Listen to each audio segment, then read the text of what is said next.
Hello दोस्तों, every exam GK की एक नई वीडियो में आप सभी का स्वागत है। इस वीडियो में हम आपके लिए लेकर के आए हैं 20 सामान्य विज्ञान के ऐसे प्रश्न जो लगभग हर परीक्षा यानी हर एग्जाम में पूछे जाते हैं। तो चलिए शुरू करते हैं। पहला प्रश्न है, विटामिन डी की कमी से कौन सी बीमारी होती है? सबको पता है विटामिन डी की कमी से रिकेट्स यानी कि सूखा रोग हो जाता है, तो इसका सही जवाब है रिकेट्स। दूसरा प्रश्न है, विटामिन बी की कमी से कौन सी बीमारी होती है? विटामिन बी की कमी से बेरी बेरी नामक बीमारी हो जाती है। तीसरा प्रश्न है, किस विटामिन की कमी से खून का थक्का नहीं बनता, यानी विटामिन के की वजह से खून का थक्का नहीं बनता, हिपैरिन वो नहीं बन पाता है। अगला प्रश्न है चौथा, विटामिन सी का रासायनिक नाम क्या है? रासायनिक नाम विटामिन सी का होगा एस्कॉर्बिक अम्ल। पांचवा प्रश्न है, वसा में घुलनशील विटामिन कौन से हैं? तो ए और ई विटामिन जो हैं वो वसा में घुलनशील होते हैं, बाकी जो विटामिन है वो जल में घुलनशील होते हैं। अगला प्रश्न है छठवां, साधारण नमक का रासायनिक नाम क्या है? साधारण नमक का रासायनिक सूत्र होता है NaCl, जिसका रासायनिक नाम सोडियम क्लोराइड होता है। अगला प्रश्न है सातवां, वर्षा की बूंदें किसके कारण गोल हो जाती हैं?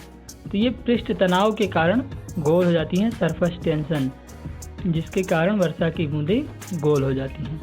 आठवां प्रश्न है, बरगद के पेड़ के नीचे लटकने वाली मोटी जड़ें क्या कहलाती हैं? तो उनको कहा जाता है प्रॉप जड़ें।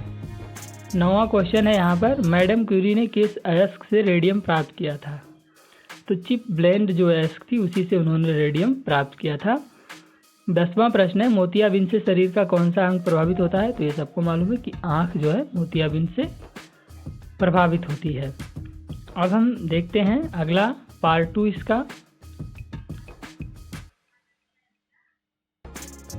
रासायनिक दृष्टि से चीनी क्या है? चीनी जो है वो सुक्रोज है एक प्रकार का। तो नाभिकीय रिएक्टर में भारी जल का प्रयोग किसके रूप में किया जाता है? ये अगला प्रश्न है। तो इसका प्रयोग मंदक के रूप में किया जाता है। विटामिन में कोबाल्ट होता है, किस विटामिन में कोबाल्ट होता है? ये अगला प्रश्न है। तो विटामिन B12 में कोबाल्ट होता है, जिसको साइनोकोबालामिन भी बोला जाता है। अगला प्रश्न है, कार्नेलाइट किसका खनिज है? तो कार्नेलाइट जो है वो मैग्नीशियम का खनिज है। नेक्स्ट क्वेश्चन, मानव नेत्र एक वस्तु का प्रतिबिंब किस पर निर्भर करता है? तो रेटिना पर जो है प्रतिबिंब बनता है सभी चीज़ों का मानव नेत्र में। अगला प्रश्न है छठवां, आयोडीन युक्त नमक का प्रयोग किस बीमारी के रोकथाम के लिए किया जाता है? तो गलगंड यानी कि जिसे थायराइड कहा जाता है उसके लिए इसका प्रयोग किया जाता है। हर पौधों में प्रकाश संश्लेषण की इकाई क्या कहलाती है? तो क्वांटासोम बोला जाता है। प्रकाश संश्लेषण के पौधों की जो इकाई होती है उसे क्वांटासोम कहा जाता है।